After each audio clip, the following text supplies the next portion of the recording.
Greetings, Grandfather. This is a time now when you have the opportunity to reincorporate a great many of your skills that you have when you are not embodied on Earth.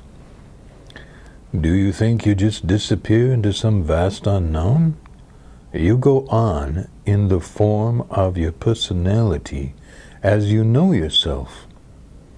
Granted, that personality as you know yourself beyond this planet will be devoid of these slings and arrows that have shaped your personality's compromises that you've had to make.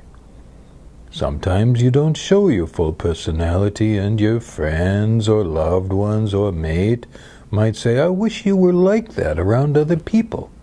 I know that many of you have heard that before.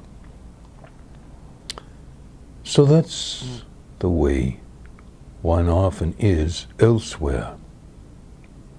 However, there are skills and perhaps subsets of skills that you can learn, or how can we say, remember with a few gentle reminders. I'm going to give you a few of those gentle reminders today so that you can achieve more comfortably and ease your way into more comfortably without being rushed your natural native personality and the skills and abilities you actually now know how to do, though you normally forget that when you are on Earth. One of these things is to learn how to relax. I know that might seem to be kind of silly. You lay down, you relax. What's so hard about that? Or you sit back, you relax. What's so tough there? But most people, when you are relaxing, your mind is still going. And that's not really relaxing. So, a little homework for those of you who want to learn to relax. This can be done almost anywhere, even if you have just a few minutes waiting for this or that transportation or this or that person. Pick out some place on a wall nearby. If you are outdoors, pick out something that's a leaf on a tree or a stalk of a plant. It's always better if you can pick out something like that that's a part of the natural world, all right? Even if human beings have planted it, that can be okay in this case. But if you are indoors, it's all right to look at something like the outer edge of a picture, especially one that's not personal, nobody's face, all right? So you don't have your mind racing about that picture.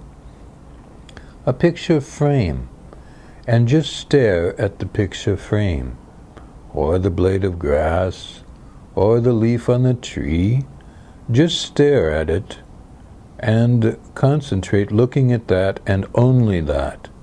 Needless to say, don't do this if you're driving in a car or even if you're parked and in the driving position. This is something you do when you do not have to react suddenly to anything. And while you're staring like that, try to focus on the, I would say, the right edge or the top edge. That's the easiest way to do this. And as you're focusing on that, you can, if you like, gradually move, and this particularly works if it's something isolated, say a picture frame on a wall, or a portion of a plant, a flower, where there isn't too much other stuff around it. Gradually move your point of concentration slowly above, or even slightly to the right and above, of the object that you're looking at. Don't let this be a human being, by the way. We'll get to that in time. And as you're moving that point of perception away from that object. If you notice a brighter area between that object and your point of staring, say this is the object, and you're moving, like this, your point of view. If you suddenly notice in between here a brighter area, don't snap your vision back here. Rather, that's a cue for you to move slowly, all right, this way or this way, and keep moving your point of perception, you see, above that object you're looking at. And try to hold your point of perception as far away as you can until, all right, maybe this far, or a little farther, until the bright area seems to fade a little bit from your point of perception. Now, what is that bright area? That is the energy field of that object. Have you ever heard somebody say, "Oh, I can see auras, I can see energy fields"? It doesn't have to be that hard. I'll give you another tip on it next time.